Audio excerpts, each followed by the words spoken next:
নমস্কার বন্ধুরা, আশা করি বন্ধুরা আপনারা সবাই খুব ভালো আছেন। আমিও খুব ভালো আছি।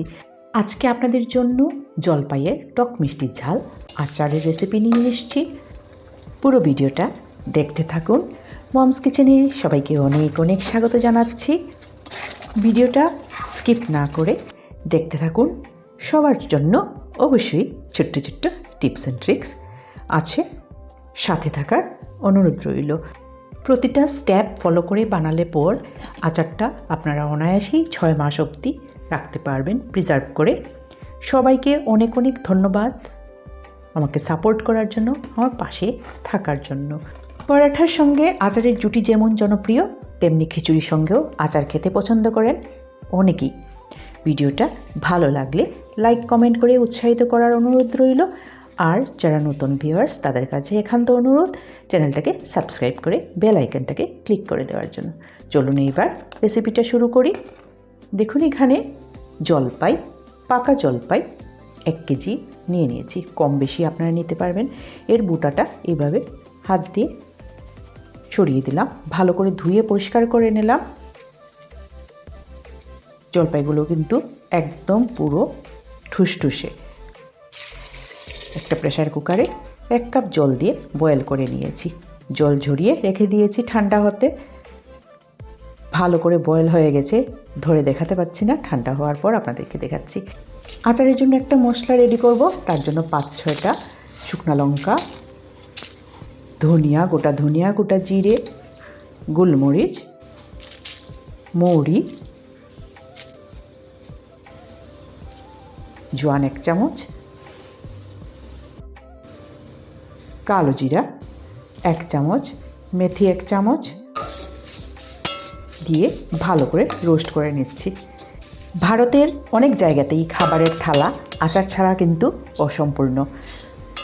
দেখুন মশলাটা খুব ভালো করে রোস্ট হয়ে গেছে, একটু ঠান্ডা করে গ্রাইন্ড করে নেব। এইদিকে জলপাইগুলোও ঠান্ডা হয়ে গেছে। এইভাবে দেখুন হাত দিয়ে ইজিলি ম্যাশ হয়ে যাচ্ছে। আমি সবগুলো এইভাবে ম্যাশ করব না, কড়াইতে দিয়েও ম্যাশ করে নেব হাতার সাহায্যে।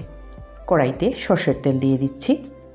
এখানে 4 চামচ সরষের তেল দিয়েছি বড় চামচে, আর কালো জিরা ফোড়নে দিয়েছি। এইবার সেদ্ধ করা জলপাইগুলো দিয়ে দিলাম। খুব ইজি রেসিপি, কিন্তু আমি সবসময় চেষ্টা করি আপনাদের কাছে ইজি রেসিপি নিয়ে আসার। দেখুন হাতার সাহায্যে সব ম্যাশ করে দিয়েছি। এবার 2 থেকে 3 চামচ নুন দিয়ে দিয়েছি, হলুদ গুঁড়ো 1 চামচ, লঙ্কা গুঁড়ো 1 চামচ দিয়েছি। ভালো করে মিক্স করে নিচ্ছি। 1 ফোঁটাও কিন্তু এতে জল ব্যবহার হবে না, নাহলে আচার নষ্ট হয়ে যাবে। এখানে প্রথমে আমি 3 কাপ চিনি দিয়েছি। পরিমাণটা আসলে 1 কেজি জলপাইয়ের মধ্যে আধা কেজি চিনি লাগে পুরো মিষ্টি আচার করতে গেলে। আমি এখানে টোটাল 5 কাপ চিনি দিয়েছি। এখন দিলাম 3 কাপ, এই যে দিলাম আরেক কাপ, 4 কাপ, আরও লাগবে চিনি। চিনিটা আপনারা বুঝে দিবেন, যে যেরকম টক বেশি খেতে ভালোবাসলে একটু টক টক রাখতে পারেন। দেখুন চিনির থেকে জল বেরিয়ে গেছে। এবার খুব ভালো করে এটাকে রান্না করে নেব। তবে আচার যে শুধুই স্বাদের খেয়াল রাখে তা কিন্তু নয়, স্বাস্থ্য রক্ষাতেও আচারের ভূমিকা অনেক, যা রোগ প্রতিরোধ ক্ষমতা বাড়িয়ে তোলে। মুখে তো স্বাদ অবশ্যই এনে দেয়, এটা আর বলার অপেক্ষা রাখে না আমরা যারা আচার প্রেমী। ভালো করে দেখুন আচারটা ফুটে উঠেছে। এইবার আচারের যে মশলাটা রেডি করে রেখেছিলাম এইটা দিয়ে দিচ্ছি। এখানে আমি সবটা মশলাই দিয়ে দিলাম। এই মশলাটা দিলে পর আচার পরিপূর্ণ হয়ে গেল। ভালো করে মিক্স করে নিচ্ছি। কোথাও টক ও মশলাদার আচার, আবার কোথাও মিষ্টি আচার খেতে পছন্দ করেন অনেকে। আমি যেহেতু টক একটু কম ভালোবাসি, তার জন্য এখানে মিষ্টি আচারটাই আপনাদেরকে করে দেখালাম। এটাতে টক ঝাল মিষ্টি সব কিছুই আছে। এই দারুণ স্বাদের আচারটা রেডি হয়ে গেছে। এবার এটাকে স্টোর করে নেব। আর যখনই ভাত বা রুটি পরিবেশন করব, সাথে 1 চামচ আচার, সত্যি এর জুড়ি নেই। সবাই খুব খুব ভালো থাকবেন, সুস্থ থাকবেন। আশা করি আপনাদের এই আচারের রেসিপিটা ভালো লেগেছে।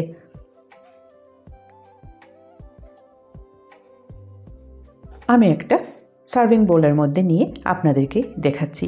দেখুন কীরকম সুন্দর দেখতে হয়েছে,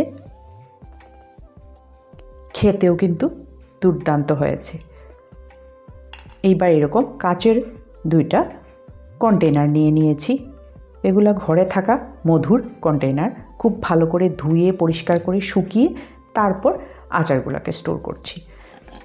আজকের ভিডিওটা বন্ধুরা এই পর্যন্তই। নতুন একটা ভালো রান্না নিয়ে আবার খুব তাড়াতাড়ি আপনাদের সাথে অবশ্যই দেখা হবে।